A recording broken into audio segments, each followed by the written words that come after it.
안녕하십니까? 배팅 부동산 공유지분 공유물 3부 세 번만 보면 오늘부터 당신은 지분 경매 이론 전문가 진행하도록 하겠습니다.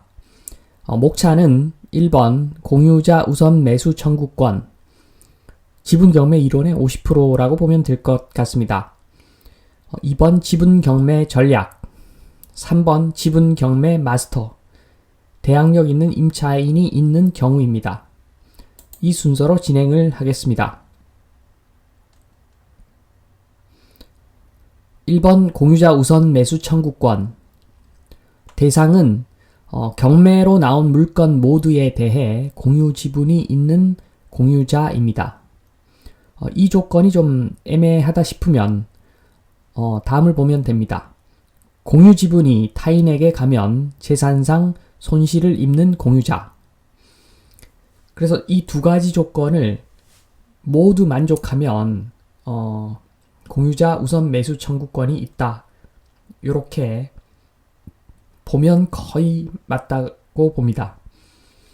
자, 아래 그 그림을 보면 5단 합체 로봇인데 이 전체를 팔면 5만 원을 받을 수가 있습니다. 그런데 그 5개의 그 부품을 각각 팔면 개당 100원밖에 받을 수가 없습니다. 다 팔아도 500원이죠. 지금 현재는 5형제가 전체를 공동 소유하고 있는데 형제 한 명이 이 장난감이 좀 재미가 없어져서 부품 하나를 팔려고 합니다. 그러면 당연히 다른 4형제에게 우선권을 줘야죠. 그렇지 않으면 다른 사람이 5,000원에 사서 3만원을 달라. 다른 형제들한테. 그럴 수가 있는 거죠. 왜냐면 그 5,000원에 산 그 팔 하나를 3만원에 사가지 않으면 다른 그 사형제들이 5만원짜리가 그러니까 엄밀히 말해서 4만원짜리가 400원이 되는 거죠. 그러니까 이 부품을 팔 때는 다른 사용자에게 우선권을 주는 것이 합리적이죠. 우선권을 안 주면 재산상 큰 손실이 나기 때문입니다. 이런 개념이라고 보시면 됩니다. 부분이 타인에게 넘어가면 전체의 가치가 크게 하락할 때 이 경우가 그 공유자 우선 매수 청구권의 대상인 거죠. 자, 첫 번째 조건, 두 번째 조건, 요 조건만 잘 기억하시면 전부 다 판별해 낼 수가 있습니다. 자, 구체적으로 보겠습니다. 공유자 우선 매수 청구권이 없는 경우, 자, 1번 공유물 분할을 위한 형식적 경매. 그러니까 이것은 원래는 내 지분이 있는데 형식적 경매로 넘어가면서 내 지분까지 합해서 올 경매로 넘어가는 거죠. 그러니까 경매할 때는 내 지분이 없는 겁니다. 내 지분이 없다? 당연히 공유자 우선 매수 청구권이 없는 거죠. 내 지분이 없는데 무슨 손해가 있겠습니까? 2번 공유물이지만 토지가 특정되어 사용되는 구분 소유적 공유관계. 그림 보시겠습니다. 그림을 보면 집이 세 채가 있고 땅이 있는데 이 땅이 좀 작은 땅입니다. 그래서 노란 거, 파란 거, 노란 거 요거 세 땅을 합쳐서 등기가 하나밖에 없는 상태이죠. 그러니까 표면적으로는 공유 지분으로 되어 있는 그 땅인데 실제로는 자기 땅이 어딘지 서로 다 동의가 있는 거죠. 그 범위를 자기 땅을 침범하지 않은 상태로 서로서로 이웃끼리 땅을 침범하지 않은 상태로 잘 쓰고 있는 요런 상태. 요런 상태가 구분 소유적 공유 관계인데 당연히 옆에 있는 땅이 경매로 나왔다고 해서 그것을 내가 낙찰을 받지 않는다고 내가 피해보는 일이 없는 거죠. 이럴 때는 그 공유자 우선 매수 청구권이 없는 겁니다. 자, 3번 다가구 201호.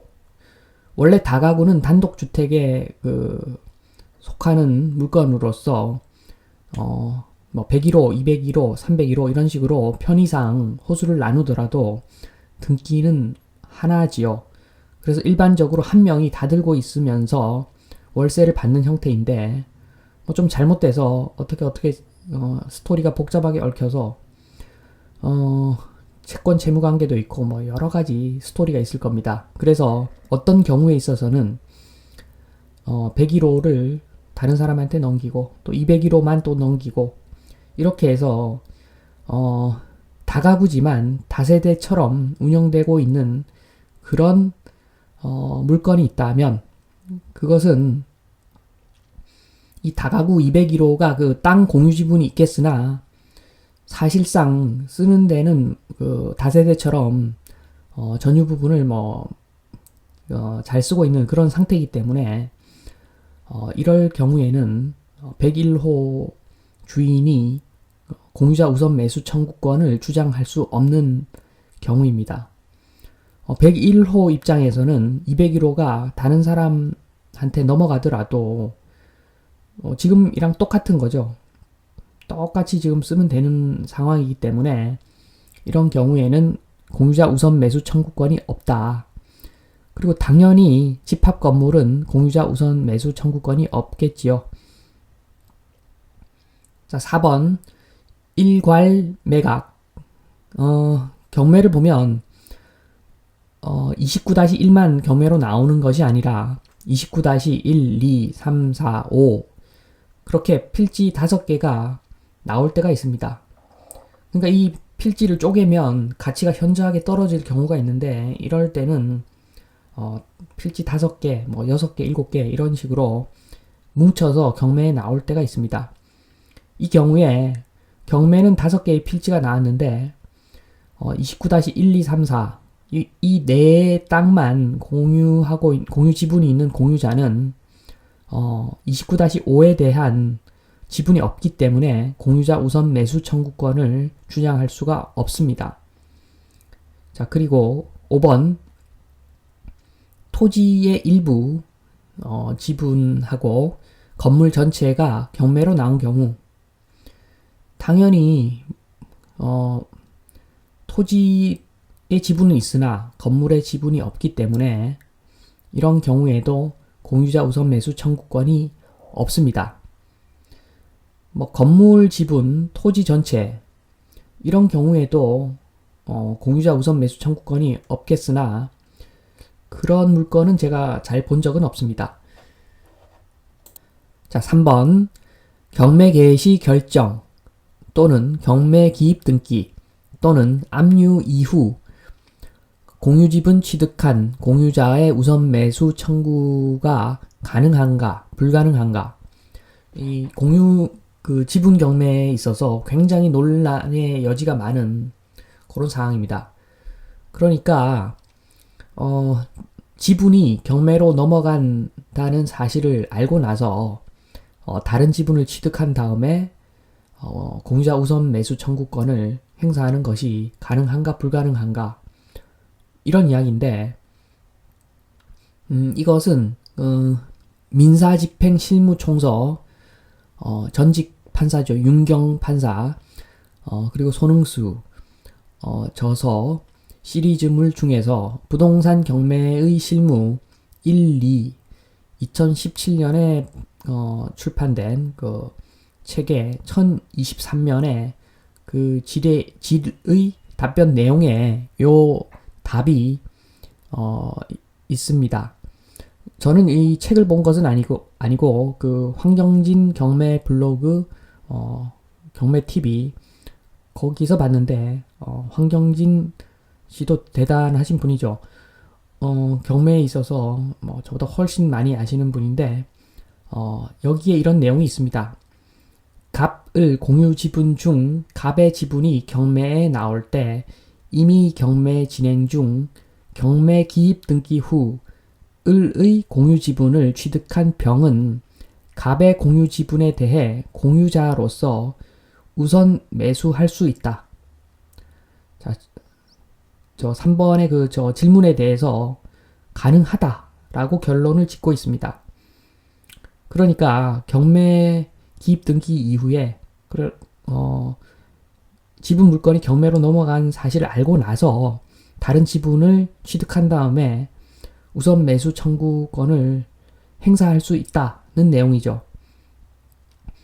그 근거는 대법원 2004-581 결정상 공유자의 범위에 대한 아무런 제한 규정이 없기 때문에 라고 말하고 있습니다. 그래서 저 같은 경우에는 사실 이 부분이 좀 아직도 긴가민가 합니다, 사실. 그렇지만 그 윤경 그 전직 판사님 굉장히 유명하시고 권위가 있으신 분이기 때문에 이 자체를 어느 정도는 맞을 수도 있다. 요 정도 생각해야 될 것 같습니다. 그래서 정말 괜찮은 물건이 있으면 정말 괜찮다는 것은 내가 그 공유자의 지분을 취득한 다음에 우선 매수권을 행사하면 엄청나게 큰 이익을 볼 수 있다. 그런 확신이 드는 물건이 있으면 이런 식으로 다른 지분을 매수한 다음에 우선 매수 청구권을 행사하는 것도 하나의 방법이 될 수 있다. 자, 이때는 등기부 등본, 자기가 그 지분 소유권자라는 증명, 그 다음에 부동산 경매 실무 1023면, 그 다음에 대법원 판례 2004-581 이런 것들을 준비를 해서 입찰장으로 가야 되겠지요. 4.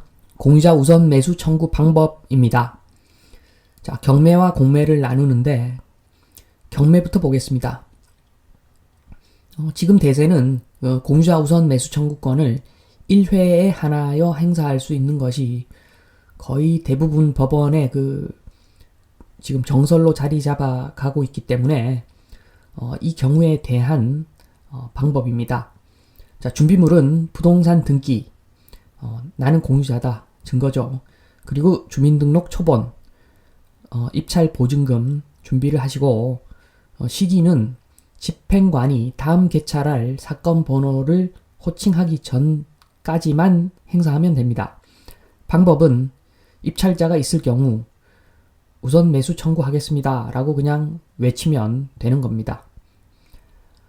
경매는 이렇고 공매 같은 경우에는 인터넷으로 하니까 입찰 끝나고 입찰자가 있으면 공유 지분을 들고 있는 나에게 연락이 옵니다. 그때 생각해보면 되는 일이죠.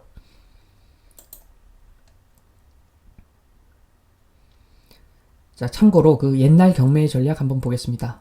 예전에는 공유자 우선 매수 청구권을 무한대로 사용할 수 있었던 시기가 있었습니다. 지금도 일부 지역은 유효할 수도 있는데,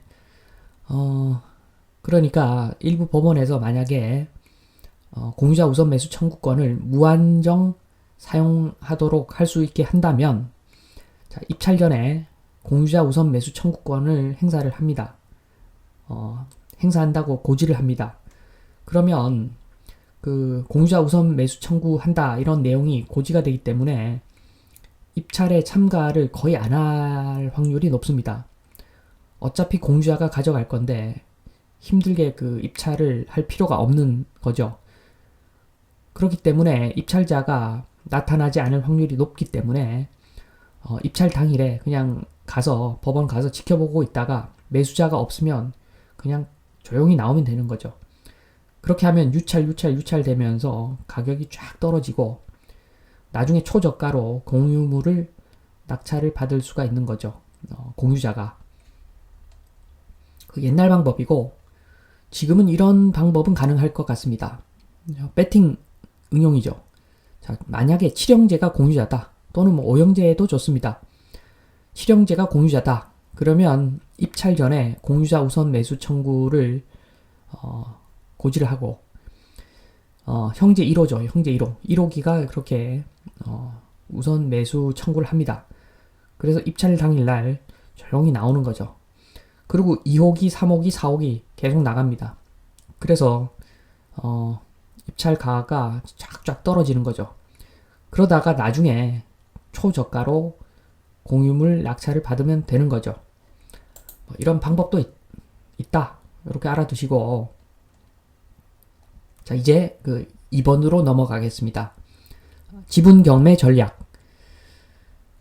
보면은, 나름 좀 친근한 맹지하고 비교를 해보겠습니다. 맹지, 지분 물건, 둘 다 어떻게 보면 좀 하자가 있죠. 삐꾸죠, 삐꾸. 그런데 왜 입찰을 하겠습니까? 답은 정해져 있는 거죠. 모든 부동산에 해당되는 이야기인데, 가치보다도 가격이 훨씬 쌀 때, 그게 엄청나게 좋은 물건이죠. 그래서 하자가 있는 맹지든 지분 물건이든 입찰 기준은 싼 놈이 최고입니다. 이 하자가 있기 때문에 특히나 싸야 되겠죠. 싸면 먹을 게 있다는 이야기입니다. 비싸면 아무리 좋아도 먹을 게 없다는 이야기죠. 그래서 맹지부터 우선 보면 무작정 그 싼 물건을 고르는 것이 아니라 일단 싼 물건인데 싼 물건 중에서 그 포인트가 있죠. 맹지의 경우에는 맹지 탈출 가능할 수 있는 어떤 그 실마리, 맹지 탈출의 희망이 보이는 물건들, 그게 대상이겠죠. 그리고 그게 안 된다면 주변이 막 개발하고 있는데 내 땅이 포함되면 금상첨화일 경우, 전문 용어로 뭐 알바키죠, 알바키. 그럴 때 맹지를 사는 것 아니겠습니까? 이제 본격적으로 그 지분 물건을 보면은 지분 물건의 포인트는 지분 탈출이 가능하냐 이거죠. 그래서 빈 땅은 위에 건물 없는 빈 땅은 웬만하면 지분 탈출 가능하죠. 그러니까 공유물 분할 청구를 통해서 형식적 경매 넘기면 지분 탈출한 거죠. 그것이 좀 안 된다면, 그 안 된다는 의미는 이런 겁니다. 그 기획부동산이 분양한 물건, 임야인데, 도로도 없는 임야인데, 지분이 막 200명, 300명 되는 겁니다. 근데 좀 시간이 흐르다 보니까 상속도 되고 해서, 공유 지분인데, 지분권자가 뭐 500명, 600명 되는 겁니다. 그러면 공유물 분할 청구를 위해서 문서 송달하는데 시간과 비용이 엄청날 겁니다. 이런 것들은 사실 빈 땅이라도 사실상 지분 탈출 불가능한 거죠. 그리고 지분 탈출이 좀 여의치 않다라고 하더라도 지료를 받을 수 있는 물건, 그러니까 내가 그 땅 지분을 들고 있는데 그 위에 있는 건물이 코엑스다 또는 63빌딩이다. 그러면 대박인 거죠. 아무리 지분 물건이지만 지상 그 건물 사용료에 대한 땅 사용료에 대한 내 지분만큼의 지료를 받는다면 그거 엄청나겠죠. 엄청나게 좋은 물건이 되는 겁니다. 그 반면에 그 지분 물건 위에 무허가 건축물이 있다. 그리고 무허가 건축물의 주인은 신용불량자다. 그러면 이건 지료는 고사하고 나중에 내가 그 무허가 건축물을 내 돈으로 철거해야 될 일이 생길 수도 있는 거죠. 완전히 꽝인 거죠. 그럴 경우가 있다. 그래서 지금 포인트를 부분적으로 제가 짧게 말씀을 드렸지만 사실은 이것은 부동산 내공이 좋으면 지분 경매도 잘할 수밖에 없는 구조입니다. 그러니까 지분 탈출을 했을 때 그 가치를 알아보는 것은 결국에는 부동산 내공인 거고, 그러면은 그 지분 경매도 성공할 확률이 높은 거죠. 그렇지만 지금 제가 말씀드리는 지분 경매 전략은 이런 겁니다. 핵심을 말씀드린 겁니다. 하자가 있는 물건이기 때문에 특히나 싸야 된다. 이게 첫 번째 포인트고, 두 번째는 지분이지만 사용 수익을 할 수 있거나 아니면 그 지분 탈출이 가능한, 그게 포인트라는 겁니다. 조금 더 자세히 말씀을 드리겠습니다. 그러니까 지분 경매 그 입찰을 하기 전에는 질문을 세 가지를 하면 됩니다. 첫 번째는 100% 지분을 들고 있다면 그 가치가 얼마인가? 이 가치가 파악이 되겠죠. 이렇게 생각해 보면. 그리고 나서 지분을 팔거나 사서 100%의 물건을 만들 수 있는가? 만들 수 있다라고 하면 1번, 2번 요 두 항목만 가지고 그냥 가치가 얼마니까 나는 입찰 얼마에 하겠다. 이렇게 답이 나옵니다. 그런데 만약에 그 지분이 100% 물건으로 만들 수 없다라고 하면 3번을 생각해 보면 되죠. 지분 땅을 사용하려는 수요가 있는가? 이 수요가 있으면 지료를 받을 수가 있는 거죠. 이렇게 보시면 될 것 같습니다. 그리고 한 가지 더 보겠습니다. 좋은 지분 비율에 대해서 한번 생각해 보겠습니다. 자, 1번 50%를 초과한 지분이 있는 물건이다. 그러니까 3분의 2가 경매로 나왔다. 3분의 2, 50%를 초과하죠. 그러면 좋을 수 있을 확률이 높습니다. 왜냐하면 관리행위, 그러니까 월세 계약 등 또 그 민법상 할 수 있는 그런 상황이기 때문에 50%를 초과한 물건은 좋을 수 있습니다. 2번 1이 아니면, 그러니까 50%를 초과한 물건이 아니면 지분이 작을수록 좋은 경우가 많습니다.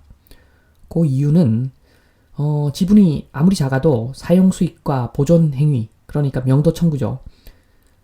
보존 행위에 대한 권리는 있는 거죠. 그러니까 뭐 1%든 50%든 80%든 사용 수익과 보존 행위는 할 수 있는 거고, 그 다음에 특히나 그 공유물 전체, 그러니까 지분에 대한 게 아니라 공유물 전체 100% 공유물 전체를 처분하거나 또는 변경, 그러니까 건축행위죠.